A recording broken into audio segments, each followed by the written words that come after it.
Guys, we're in a series, our Advent series, where we're looking at a prophecy in the Old Testament, 700 years before Jesus was born. The prophet Isaiah was announcing already the birth of Jesus. But before we go there, I want to show you three kind of movie posters, and I want to ask you, what do these posters, these movies, actually have in common?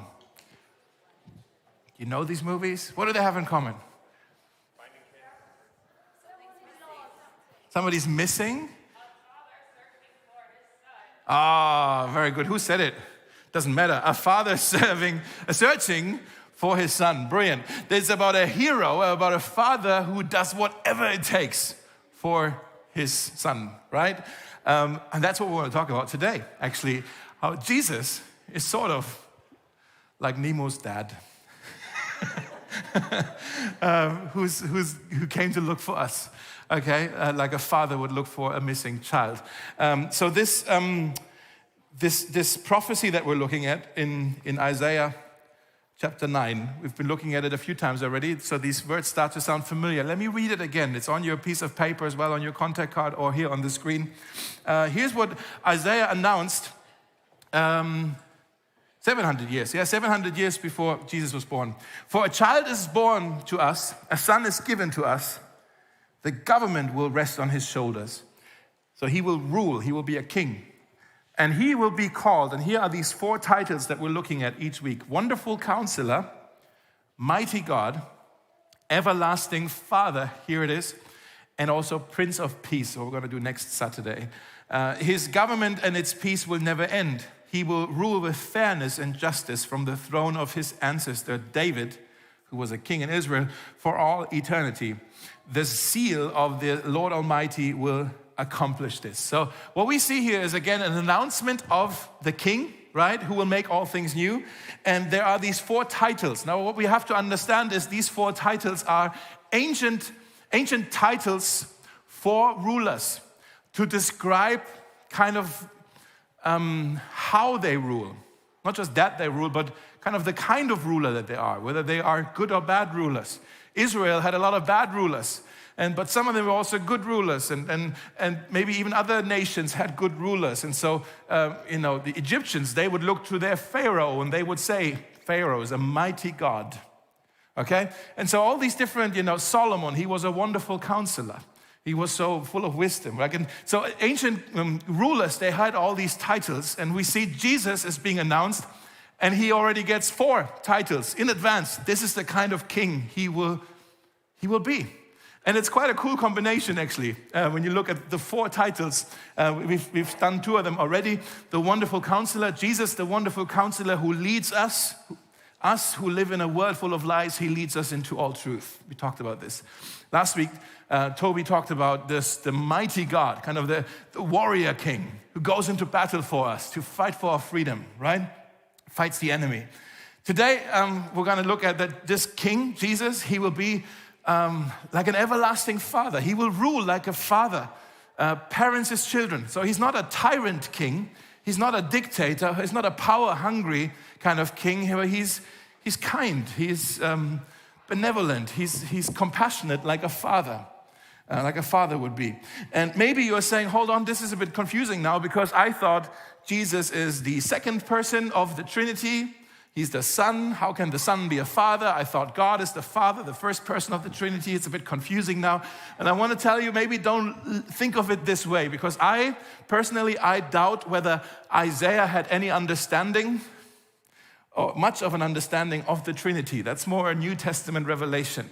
So I'm not sure if Isaiah, when he wrote this, was thinking of the Father, Son, Holy Spirit. He was just describing kind of the kind of rule, or how Jesus would rule as king, or how he would relate to his subjects. He would be fatherly. That means he would be protective. He would be compassionate. He would be attentive. He would be caring. He would be kind. He would be approachable. He would be paying attention. He would be speaking well of his children, even in their absence. He would be like a father. He would be a king and willing to sacrifice whatever it takes to ensure the well-being of his kids and the next generation. That's the kind of father, this is the kind of king Jesus would be. And I know when we use the word father, can we just get real, guys? In church, but even outside of church, when we use the word father, some of us get triggered right away. Because, especially around Christmas, because Christmas is a time where everybody talks about, oh, it's the festival of love and family and all of that. And family just becomes a big thing in all of our conversations. And maybe you're hurting as well and aching because but I lost my father. Maybe in this past year, or maybe the year before, 2 years. It still feels so recent. And it's like, but yeah. Maybe you didn't lose maybe your father walked out on you. That's a pain that you carry. And like now when we talk about father, it's like, I don't know what to do with this, because when I hear father, I feel pain. And I think before we go any further with the subject, I want to just be real with you that all of us in this room, we have imperfect fathers,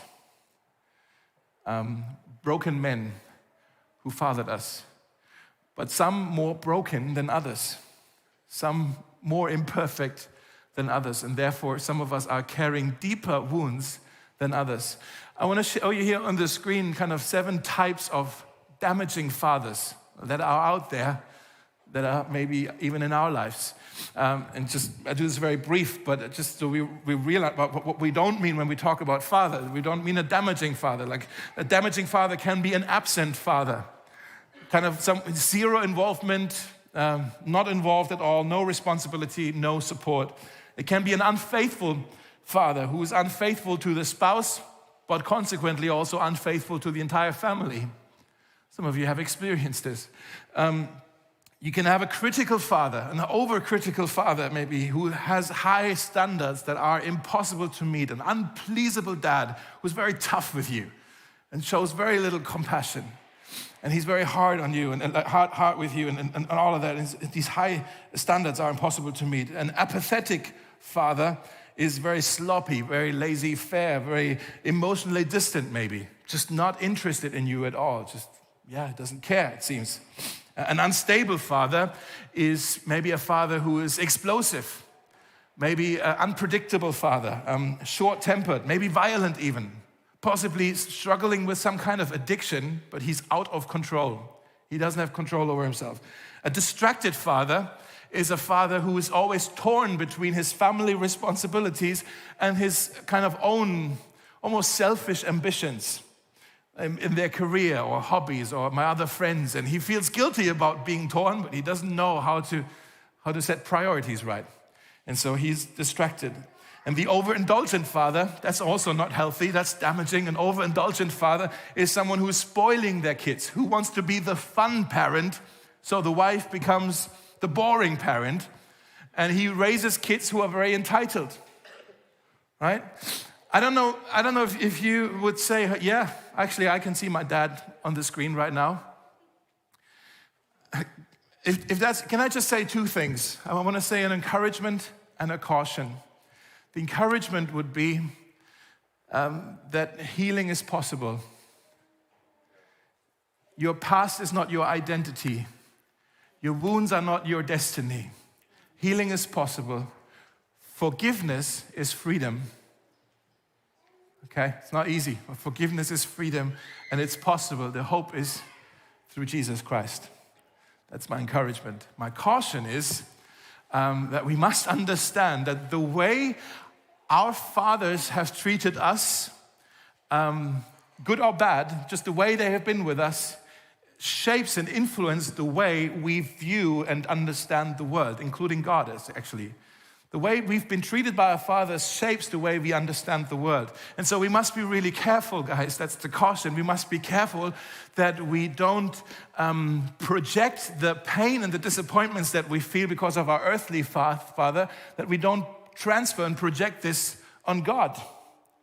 I can see how this happens quite easily, actually. If you had maybe a tough father at home, that you think, yeah, God is like this. God has no compassion on people, not on me. You know, maybe you had a father at home who was a workaholic, and you think, yeah, God is like that. God is too busy for me. You're transferring that, you know. Maybe you have a father who's been abusive with you, and you're thinking, God's going to hurt me as well. Maybe you have a father who's unpredictable, and you think, oh, I better behave, because I don't want to do anything that triggers God, because that would be a big problem. I don't want to upset him. And you're always kind of feeling, that's how, you know, that's how you're approaching God. Like, oh, I hope he doesn't, you know. Maybe you want to write this next sentence. Can you write this down maybe? The everlasting Father is nothing like my earthly father. The everlasting Father is nothing like my earthly father. And I'm going to say this actually. I've been blessed to have, I love my dad. We have a great relationship. But even like with a great relationship, I would say, yeah, even my earthly father, who I think has been a good father, is nothing like my heavenly Father, because all fathers are imperfect. The heavenly Father, the everlasting Father, is perfect. And therefore, he's all different to our earthly fathers. Does that make sense? So what I want to share with you today is 7 surprising gifts of the everlasting Father. And I know you're freaking out because it's a 7-point sermon. There's a World Cup final at 4 o'clock. Are we going to be here all day? I'm going to promise you, you will be there in time. Some of the points are going to be very quick, and I'll just more mention them, and you can study them further if you want to. But 7 surprising gifts of the everlasting Father. And in other words, I want to ask the question, what does it mean that Jesus introduces himself here through Isaiah as an everlasting Father? What does it mean that he wants to be an everlasting Father to us? The first thing that you can write down, the first gift maybe this Christmas for you, is an unexpected affection. An unexpected affection. When the disciples, in Luke chapter 11, there's a story where the disciples asked Jesus how to pray. They saw him pray on the mountains, and they were like, wow, he just prays so different than the people in the synagogue. Master, teach us how to pray. And the first 2 words that came out of Jesus' mouth were the last 2 words they expected to hear. Our Father. What? You can't talk to God like this. You can't call him Father. Actually, it was Abba, Daddy.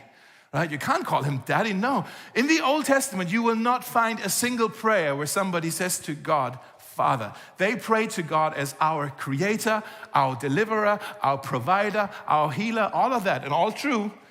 But nobody had the audacity to come to that God and call him Father. But Jesus says, no, here's how you can approach it. It's unexpected affection. That's how he feels towards you. Our Father. That's how you pray. It's a term for of affection, of love, of security, of familiarity maybe. Maybe you want to write this down as well. The Father loves me more than I will ever understand. The Father loves me more than I will ever understand. There's nothing you can do to make the Father love you more than he loves you right now. There's also nothing you can do to make the Father love you any less than he loves you right now. His love for you is not enhanced by your morality. It's not diminished by your mistakes. It's constant. And he loves you. The Father loves you more than you will ever understand. Like my love for my children isn't based on their performance. I love them on their good days, but I also love them on their bad days.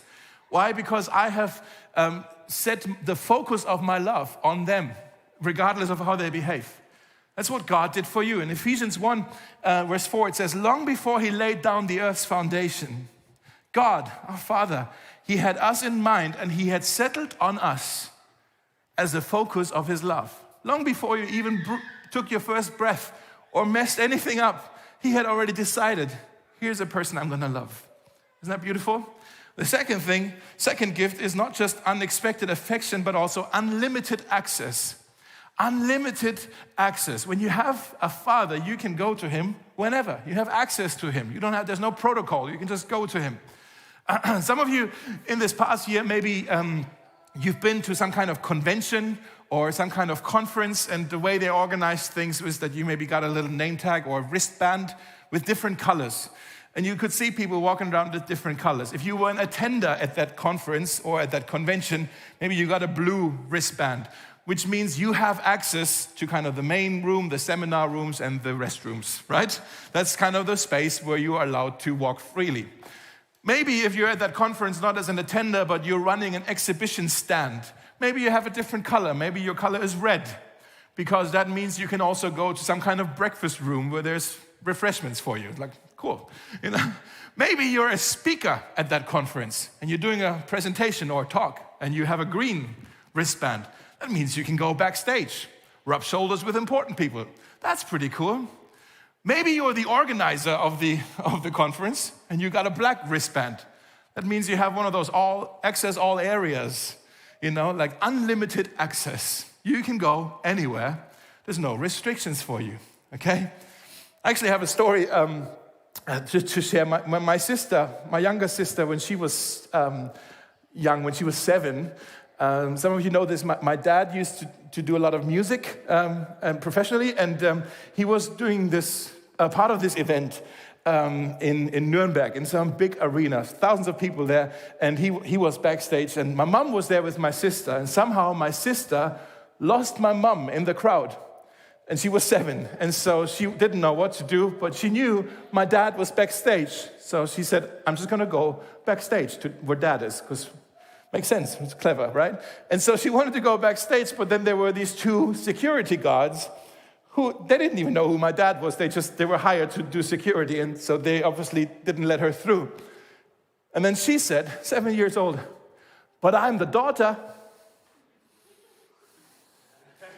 And then they said, okay. And they let her through. Guys, when Jesus says, I want to relate to you like a father, that means he's saying, I want you to know that you have unlimited access to me. When you know you are my son, when you know you are my daughter, that opens the door for you to come to me. There is no security. There is no passport control. There is no protocol that you have to go through first. You have access to the Father. Do you know this? In Ephesians as well, in chapter 2, it says, it is through Christ that all of us, Jews and Gentiles, are able to come into the presence of the Father. Unlimited access. So you are not strangers any longer. You are now members of the family of God. Isn't that amazing? Number 3 is undivided attention. Undivided attention. That means he listens when you speak. He watches over you. He's watching over you. He's guarding you. He sees you when you are in trouble. In Matthew chapter 8, there's a story where the disciples of Jesus are in a boat, and they were fishermen. They knew how to be on a boat and all that, but there was a storm, and they were worried that they were gonna, what's the word? What is it? Capsize. Never heard that word in my life, but that's a good word. I'm gonna use it. They were worried, they were worried they were going to capsize. Thanks. and Jesus was in the boat and he was sleeping. Just dozing, like, oh, the waves, it's lovely. Oh, enjoying it maybe, the storm. And like, have you ever been in a storm in your life? Like, metaphorically speaking, have you ever been in a storm and it felt like Jesus is sleeping? Like he's not even paying attention to the storm. So frustrating, isn't it? Some of you been there, or maybe you are there right now. The disciples, they woke him up and said, Jesus, don't you see the trouble we are in? Don't you care that we're about to drown here? That's a question we've all asked in our lives before, right? Jesus, don't you care that I'm drowning in fear, that I'm drowning in anxiety, that I'm drowning in debt, that I'm drowning in my health problems, that I'm drowning in my marriage problems, I'm drowning in whatever it is, my worries about my finances or my kids, I'm drowning. Jesus, don't you see? Don't you care? Thing is, he does see. He does care. He's not oblivious. He is giving you his undivided attention. In 1 Peter 5, it says, cast all your cares upon him, for he cares for you. It's a bit of a wordplay, but I love it. Cast all of your cares upon him, for he cares, a verb, for you. I looked up the Greek word for all, and translated, it means all. I know, when you come to Mosaic, you get the deep Bible knowledge stuff. That means, guys, God cares about all and every detail of your life. Some of you don't believe it because it's almost too good to be true, that God cares about your health. God cares about your finances. God cares about your love life. God cares about your needs. God cares about your worries. God cares about your education, your boss, your workplace, your hobbies, your time, all of it. God cares. He's counted every single hair. For some of you, he remembers the original color as well of your hair. I used to be all black hair, but it's gone. Anyways, some of you remember this, right? But so he cares and he pays attention to every aspect of your life. You're never out of his sight. Look at this verse in Hebrews 13. This is beautiful. I will never give you up nor leave you without support. I will not in any degree leave you helpless, nor will I forsake or let you down or relax my hold on you. Let me read this again. Maybe this is the only thing you need to hear today. For some of you, this may be it, why God brought you to church. God says to you today, I will never give you up, nor leave you without support. I will not in any degree leave you helpless, nor will I forsake or let you down or relax my hold on you. Only a father would say something like this, right? Number 4, unending devotion. Unending devotion. The word everlasting doesn't just mean eternal, but it also means consistent, ongoing. Like he's not just existed all the time, but he's always going to be that, a father to you. That means he's consistently loving, consistently caring. He's consistently available. He's consistently dependable. He's consistently generous with you. In James chapter 1, it says, every good and perfect gift is from above, coming down from the Father of lights, who does not change like shifting shadows. Another translation says, in whom there is no inconsistency. He's not two-faced, where you're like, I wonder what God feels like to me today. I wonder if he's merciful. Maybe today he's not a father. Maybe today he's just a strong God to me. I wonder, you're always unsure about it. But here it says your Father is always faithful, always true, always available, always reliable. When I have conversations with people, like in kind of pastoral care stuff, and sometimes we go to that place with our father wounds and our daddy issues, right? And when we go there, I find that a lot of people have pain and bitterness because of parents who didn't keep their promises, right? Some of you know what that feels like. When a parent breaks their word, it breaks our hearts. And inconsistent fathers produce insecure children. Inconsistent fathers produce insecure children.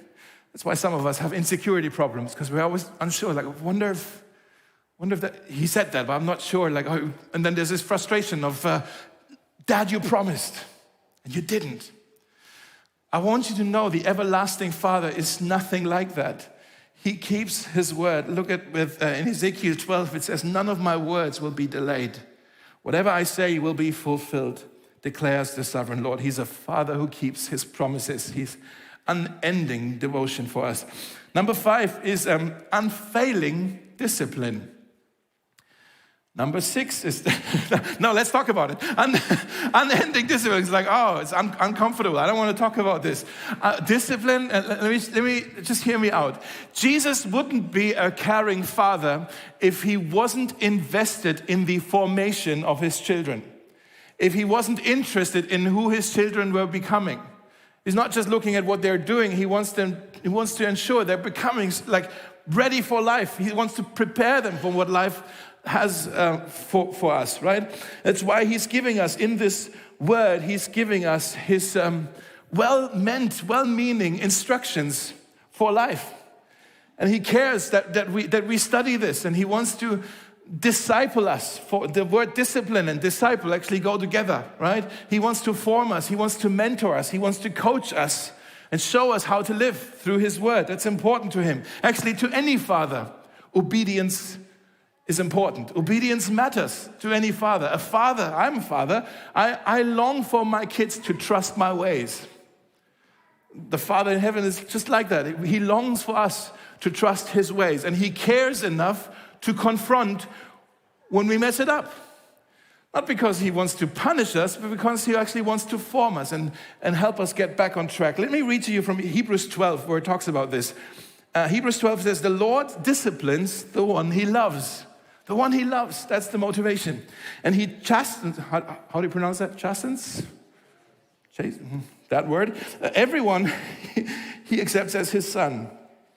It says, endure hardship as discipline. I'm going to come back to that in a second. God is treating you as his children. For what children are not disciplined by their father?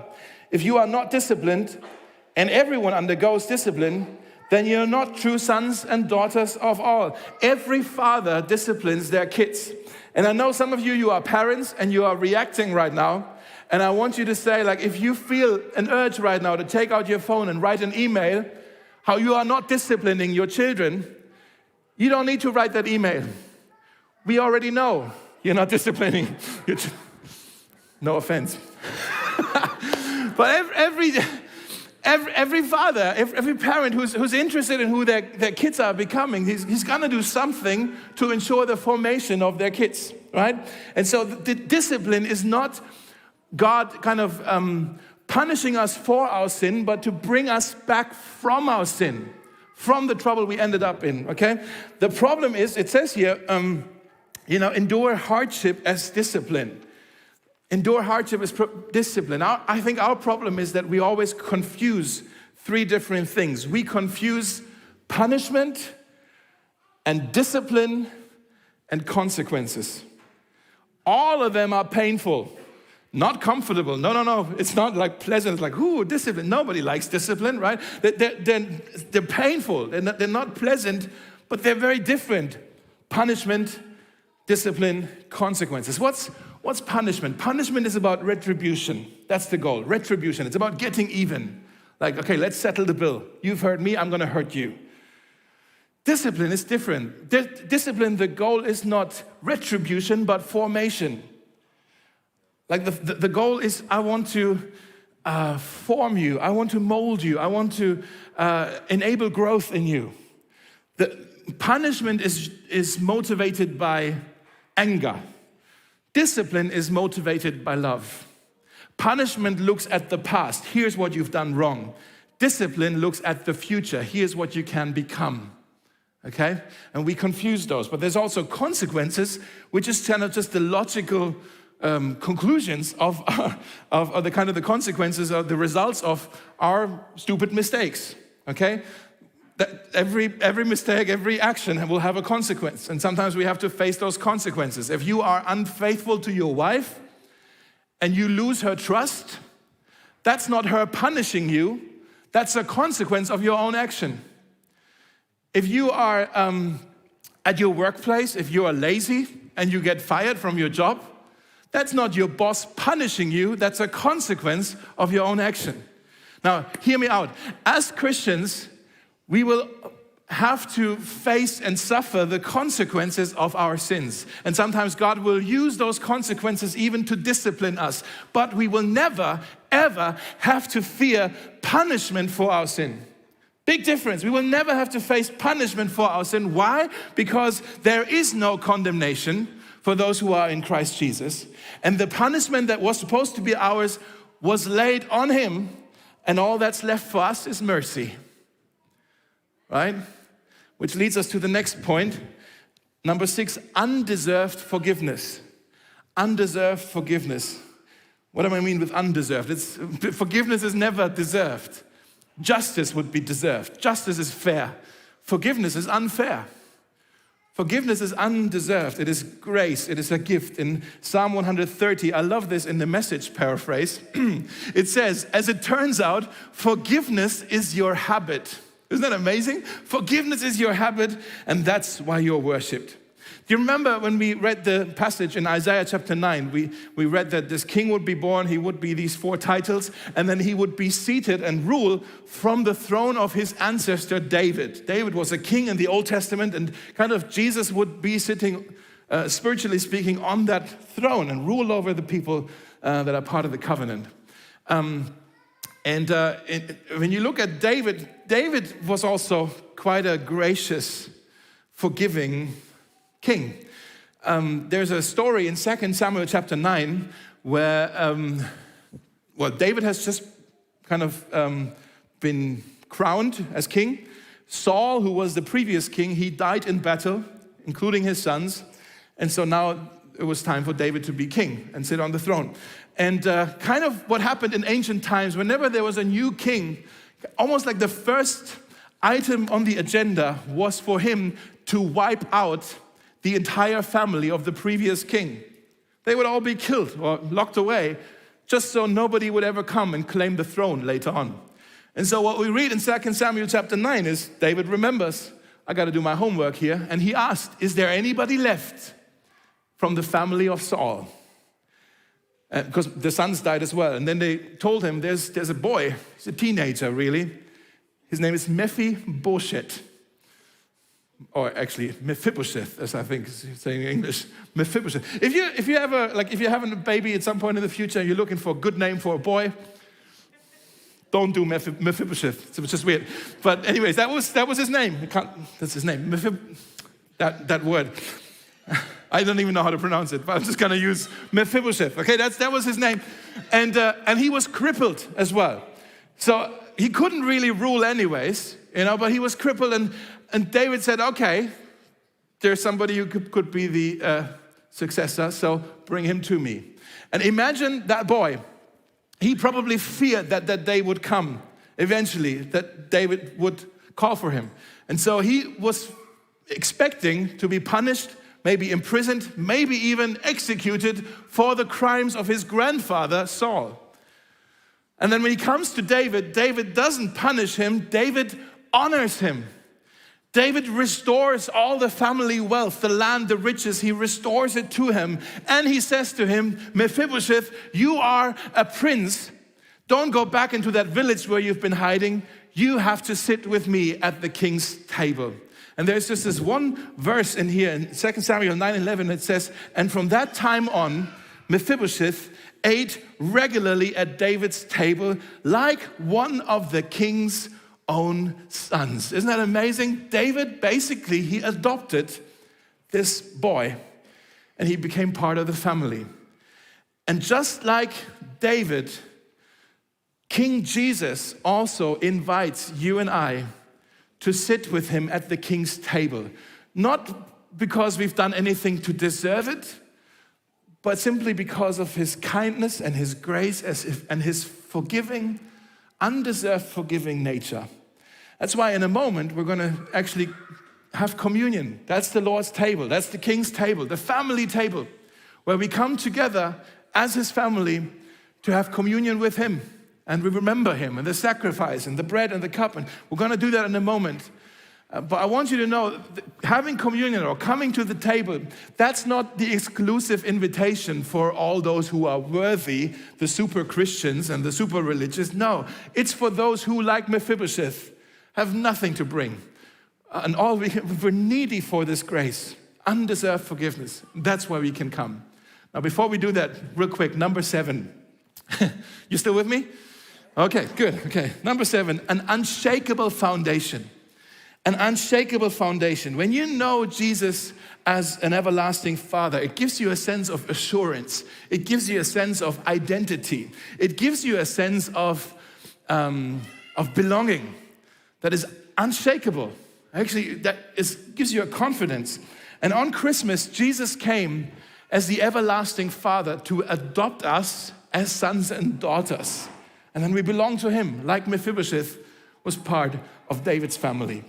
It says in John chapter 1, verse 10, Jesus, he came into the very world he created, but the world didn't recognize him. He came to his own people, and even they rejected him. But to all who believed him and accepted him, he gave the right to become children of God. To all who believed him and accepted him, he gave the right to become children of God. I want to close with a story that I heard this week, I guess, from a colleague of mine. He's not a pastor, he's a hospital chaplain. You know what that is? Like a guy who's kind of goes into hospital to pray with people, walk with people, encourage them, spend time with people who are sick. And this guy is a hospital chaplain, and he's been going to this particular hospital regularly. And there was this one man who's been in a long time, and every time this chaplain kind of walked past the room or walked past his bed, the patient, he didn't want to talk to him. He just, I'm not going to do it now, but he just showed him the finger, walking by, like, making rude gestures at him. Every time, it was like, okay, clearly he doesn't want to pray. All right, move on then. So angry. And then one day, actually that patient who was being so rude saw the chaplain, and he said, "Hey, priest, do you have a moment?" And he came over to his bed. He's like, "Yeah, sure, let's talk."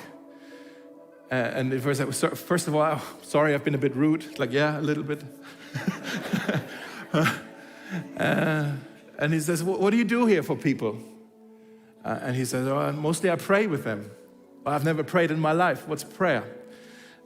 And the chaplain said, "Do you want me to explain to you?" He said, "Yes, please." And then the chaplain started to explain the Father heart of God. The Father pays attention, and He cares, and He's for us, and He loves us. And we can pray to Him, and he talked to him about grace and about hope and about Jesus, and he listened. And then he said, "So, okay, how do I pray?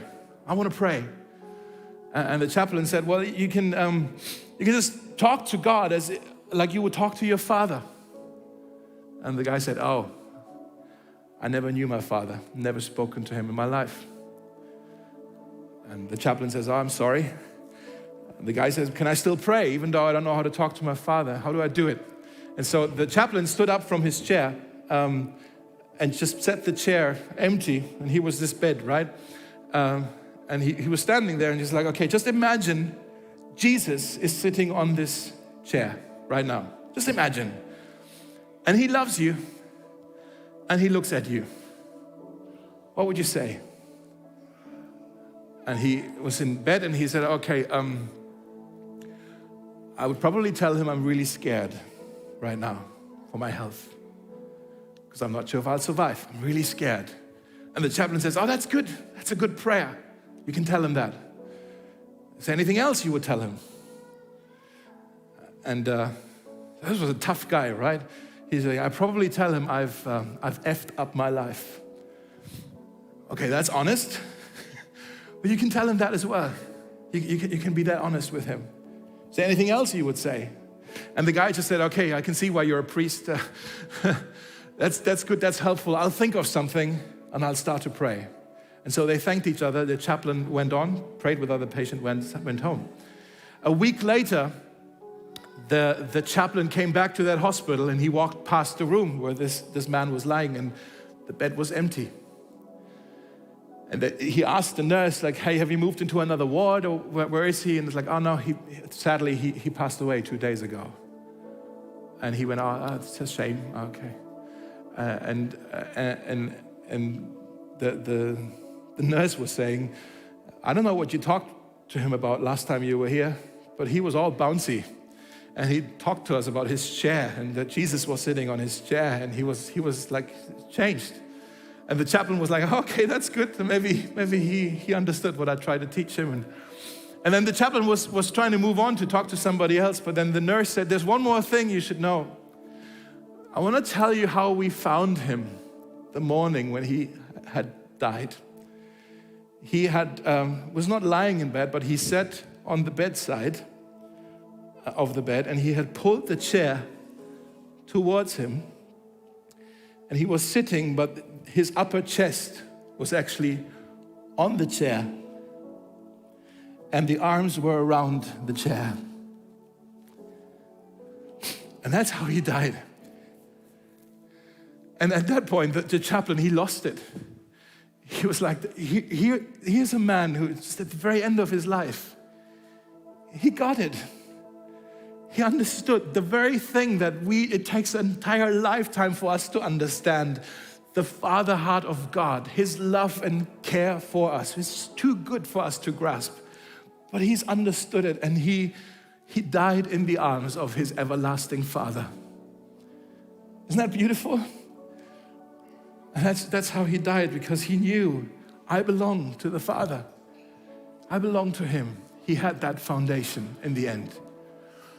I want to ask you, do you know that you belong to the Father? Like, do you know him? Of all the ideas you have of God, like all the things you've studied and understood and maybe learned and experienced in church, is that the thing that you've actually experienced for yourself? That's what Jesus wants to be for you, like a father.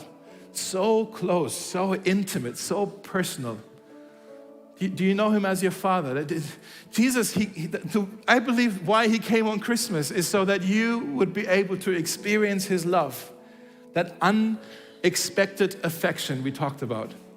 He came so that you would know his undivided attention, this unlimited access that he wants to give you to the Father. You can actually relate to God. He wants you to experience this what else did we have? The undivided attention, the unlimited devotion. He wants to form you with this unfailing discipline as well. He wants to shower you with undeserved forgiveness and grace. He wants to establish you on an unshakable foundation. That's what he has for you. Merry Christmas. That's his gift to you. Do you know? Have you received? Have you unwrapped this gift? And maybe you're saying, like, okay, how do I do that? How do I get God as my Father? How do I become a child? What do I have to do? Actually, there's nothing you can do. There's nothing you have to do. What does it say? Let's go back to this verse here in John 1, verse 12. It says, to all who believed him and accepted him, to them he gave the right to become children of God. To all who believed, not to those who worked right, those who got their lives in order, those who went to church, those who gave all their money generously away to the poor. That wasn't the criteria. That's good, but that's not the criteria. To all those who believed, those who trusted. And if you say, okay, I want to believe, I want to trust. Actually, you can tell God right now, like this man was starting to pray to a chair. You can tell right, he's here. And you can go talk to him right now in this moment. I'm going to pray a prayer right now. And if you want to make that decision for the first time to say, like, I want to be a child of God today, that day will change your life today. But you can just pray along in your heart with me. You can just say, Jesus, I believe in you. Just say that in your heart. Jesus, I believe in you. Jesus, I put my trust in you. Jesus, I put my trust in you. Jesus, I don't want to put my trust in my own efforts, in my own morality, in my own religious works, trying to earn points with you. What a waste. I want to trust in you, Jesus, like a child trusts a father. Jesus, I believe in you. Come into my life today and make me your son, make me your daughter. And if you've prayed that prayer today or this past month, this past year, or maybe years ago, you are part of the family of God. And as such, you have a seat at the King's table. And what we're going to do now is we're going to sing a couple more songs. The band can come up. We're going to sing a couple more songs. And as we sing these songs, let's commune with him.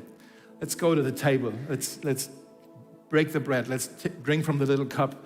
We have 1, 2, 3 tables set up where while we sing, you can just go by yourself or with the person sitting next to you, or even as a small group or whatever, just go over there, take a piece of bread, gluten-free, take a little cup with juice or wine, whatever you prefer, or both, and thank Jesus, this hero who has, like Nemo's dad, has come for us to rescue us, to find us and bring us home.